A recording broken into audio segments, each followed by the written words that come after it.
పండగ నెల పెట్టిన దగ్గర నుంచి పెద్ద ముగ్గులు వేయాలనుకుంటుంటే అసలు కుదరట్లేదు. మొన్న గూడా అనుకున్నాను. మీతో గూడా షేర్ చేసుకున్నాను కదా!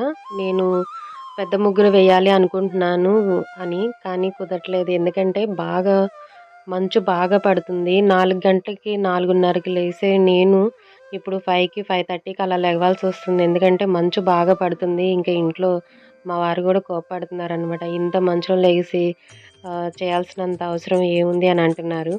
సో, అందుకని 5కి లెగవటం వల్ల పెద్ద పెద్ద ముగ్గులు వేయటానికి, అవి వేసుకొని పూజ చేయాలంటే లేట్ అయిపోతుందని చెప్పి, ఇంకా చిన్న చిన్న ముగ్గులతోనే కంటిన్యూ చేస్తున్నాను. ఇక పండగ నెల అంటే సంక్రాంతి పండుగ వస్తుంది గదా! 2 రోజుల నుంచి ఇంట్లో పనులు అంటే క్లీనింగ్ కూడా స్టార్ట్ చేశాను. డీప్ క్లీనింగ్ ఏం చేయట్లేదండి. సామానంతా ఏమీ తోమలేదు. ఎందుకంటే 3 మంత్స్ బ్యాకే మేము తిరుపతి వెళ్ళేటప్పుడు మొత్తం డీప్ క్లీన్ చేశాను గదా! అందుకని. ఇంకా ఇంత చలిలో వేడి వేడిగా టీ తాగితే చాలా